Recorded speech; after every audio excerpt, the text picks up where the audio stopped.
আসসালামু আলাইকুম। Lifestyle with বউ শাশুড়ি পেজের পক্ষ থেকে আপনাদেরকে স্বাগতম জানাচ্ছি। আশা করি আপনারা সবাই ভালো আছেন। আল্লাহর রহমতেও আপনাদের দোয়ায় আমরাও ভালো আছি। আজকে আমি রান্না নিয়ে আসলাম মসুর ডাল দিয়ে রুই মাছের মাথা দিয়ে রান্না করব। প্রথমে আমি একটা হাঁড়ি বসিয়ে দিয়েছি এবং সামান্য তেলও দিয়ে দিব।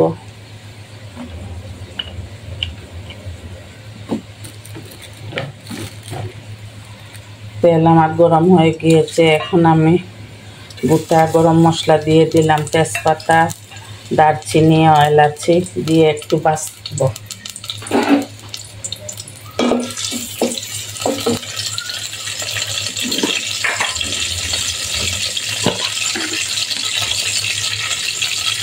এখন আমি পেঁয়াজ কুচি দিয়ে দিলাম। আজকে আমি রান্নাটা পেঁয়াজ কুচি দিয়ে করব। পেঁয়াজ একটু নরম হতে থাক। পেঁয়াজ আমার একটু ভাজা হয়ে গিয়েছে। এখন আমি আধা চামচ রসুন বাটা দিয়ে দিলাম, আধা চামচ আদা বাটা দিয়ে দিলাম। দিয়ে খুব ভালো করে মশলার কাঁচা গন্ধ না যাওয়া পর্যন্ত আমি ভাজতে থাকবো। এখন আমি পরিমাণ মতো লবণ, তারপরে হলুদের গুঁড়ো, মরিচের গুঁড়ো ও ধনিয়ার গুঁড়ো দিয়ে দিব। এখন আমি আগে থেকে ধুয়ে রাখা মসুর ডাল দিয়ে দিব।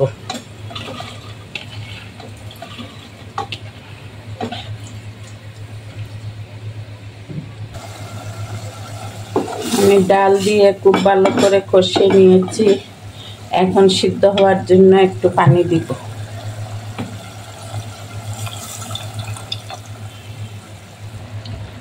এখন আমি রুই মাছের মাথা লবণ হলুদ দিয়ে ভেজে রেখেছি, এগুলো দিয়ে দিব।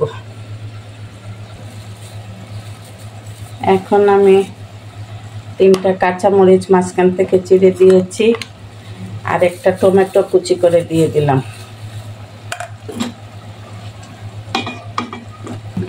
মাখো মাখো করে রান্না করব। একটু ঝোলের জন্য পানি দিয়ে দিলাম। আমি ডাল রান্না হয়ে গিয়েছে। এখন একটু আমি জিরার গুঁড়ো দিয়ে দিব, ভাজা জিরার গুঁড়ো, আর ধনিয়া পাতা কুচি দিয়ে দিব। এইভাবে একবার মসুর ডাল দিয়ে মাছের মাথা দেখে দেখবেন, খুব ভালো লাগে খেতে।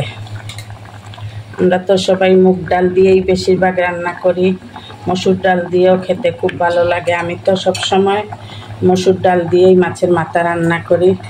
আপনারা লাইফস্টাইল উইথ বউ শাশুড়ির পাশে থাকবেন, আমাদের জন্য দোয়া করবেন।